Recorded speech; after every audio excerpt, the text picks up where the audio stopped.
الشاحنة راح تطيح، بس احنا متجهين الى الجامعة الوقت الحالي، وهذه خلاص بقتنا.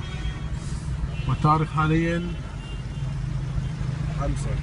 5/6/2015. هذا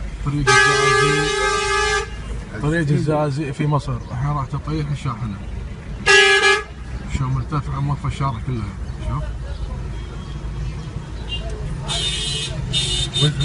شوف ارتفعت الربع،